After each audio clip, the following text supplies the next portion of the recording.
अखंड ज्योति अगस्त 2021। मित भाषण और मौन का महत्व। वाणी का जीवन एवं व्यवहार में महत्व सर्वविदित है, लेकिन सदा बोलते ही रहना या अधिक बोलना भी उचित नहीं होता। कब बोलना है, कब चुप रहना है, यह व्यवहारिक जीवन की सफलता की दृष्टि से महत्वपूर्ण हो जाता है। आध्यात्मिक रूप से इसका महत्व और भी बढ़ जाता है, जिसमें मित भाषण से लेकर मौन का सहारा लिया जाता है। बिना सोचे कुछ भी बोलना किसी भी रूप में उचित नहीं रहता। ऐसे में बकबक करने से नुकसान ही अधिक होता है, लाभ कुछ भी नहीं। यह एक सर्वविदित तथ्य है कि वाणी हमारे शक्ति कोश को लपेटते हुए अभिव्यक्त होती है, जिसमें ऊर्जा का क्षय होता है। लगातार बोलना व्यक्ति को थका देता है, साथ ही इसके कारण भूल चूक की संभावनाएं भी बढ़ जाती हैं।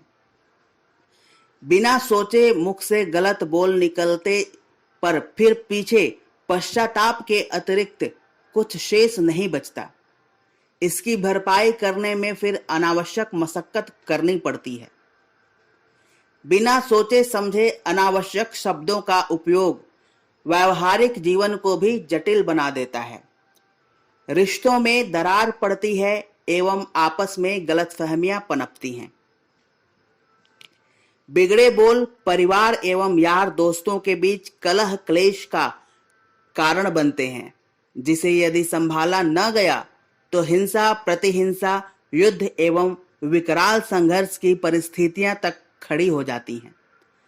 महाभारत का युद्ध वाणी की छोटी सी फिसलन का ही दुष्परिणाम था, जिसमें द्रौपदी के मुख से दुर्योधन के प्रति अपमान सूचक शब्द निकले थे। फिर वाणी का हल्कापन व्यक्तित्व के छोटेपन को ही उजागर करता है। दूसरों की निंदा चुगली एवं पीठ पीछे बुराई आदि को करने के साथ व्यक्तित्व का क्षरण होता है।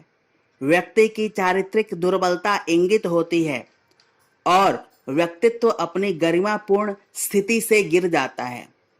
ऐसे में सामाजिक जीवन में व्यक्ति की अप्रामाणिकता ही पुष्ट होती है, जिससे एक सफल सार्थक जीवन दूर की कौड़ी साबित होती है।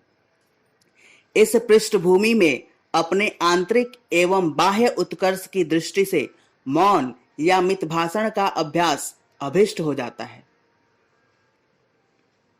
महात्मा गांधी अपनी आत्मकथा सत्य के मेरे प्रयोग में लिखते हैं कि कम बोलने के मुझे दो लाभ मिले। एक, मैं जो भी बोला सोच समझकर बोला, और दूसरा, कम बोलने से मेरा अज्ञान छिपा रहा, जो दूसरों के सामने नहीं प्रकट हो पाया। इस तरह मौन अज्ञानता को ढकने के लिए चादर का काम भी करता है। इसीलिए समझदार लोगों ने स्वर्णिम सूत्र दिया है कि तभी बोलें जब आपके बोल मौन से बेहतर साबित हो रहे हों, अन्यथा मौन रहने में ही भलाई मानी जाए। इसलिए विज्ञ जनों ने मित भाषण को महत्व दिया है और मित मधुर एवं कल्याणी वाणी के रूप में बोलने का ऋषि प्रणीत सूत्र दिया है। मित भाषण अनावश्यक गलतियों से भी बचाता है। इससे अनावश्यक ऊर्जा का क्षय रुकता है। व्यक्तित्व गंभीर एवं वजनदार बनता है। व्यवहार में चूकें कम होती हैं। सोचने विचारने का अवसर मिलता है और तौल कर बोलना संभव होता है। ऐसे में रिश्ते भी बेहतर बनते हैं और एक सफल सुखी जीवन का आधार तैयार होता है।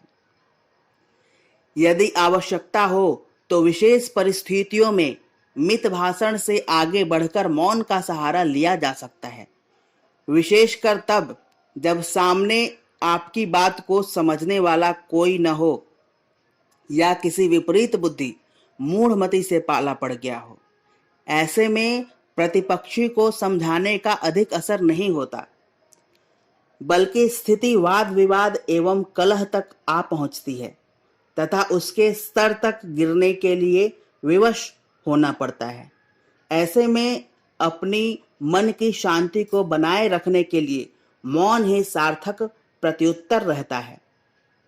ऐसे में किसी की उपेक्षा हो पर अपमान नहीं का भाव उचित रहता है, जिसका दृढ़ता से पालन कर ऐसी परिस्थितियों में उलझने से बचा जा सकता है।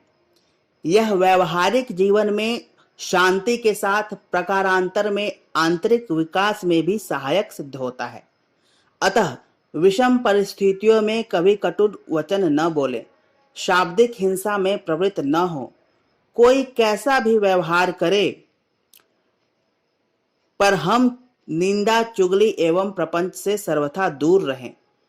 यह रचनात्मक एवं आध्यात्मिक दृष्टि से भी एक स्वर्णिम सूत्र साबित होता है, क्योंकि ऐसा करने पर अपने मन की शांति एवं स्थिरता यथावत बनी रहती है, जो कि सृजनात्मकता का उर्वर स्रोत एवं आधार बनती है। जैसा कि सर्वविदित है कि हर उत्कृष्ट रचना मौन के गर्भ से ही प्रस्फुटित होती है। गंभीर शोध अनुसंधान इसी आधार पर संभव हो पाते हैं। आइंस्टाइन से लेकर परम पूज्य गुरुदेव का सृजन संसार ऐसे ही मौन के संग संजोए गए एकांतिक पलों के सुनियोजन का परिणाम था। हिमालय की यात्राओं का विशिष्ट प्रयोजन इसी एकांत में मौन वास, तप एवं सृजन साधना था।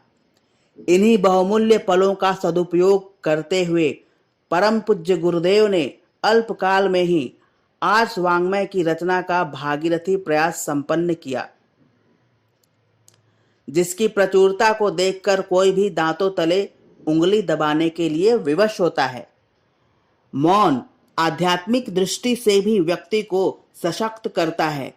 इसी मौन में अंतर्वाणी का श्रवण संभव होता है, सूक्ष्म लोक के संदेशों के प्रति ग्राह्यता बढ़ती है तथा परमात्म चेतना से संवाद की स्थिति बनती है। इसीलिए मौन का सहारा लेते हुए नैष्ठिक साधक आध्यात्मिक चिंतन के साथ आत्म परिष्कार की साधना में निमग्न होते हैं और आंतरिक विकास के पथ पर आगे बढ़ते हैं।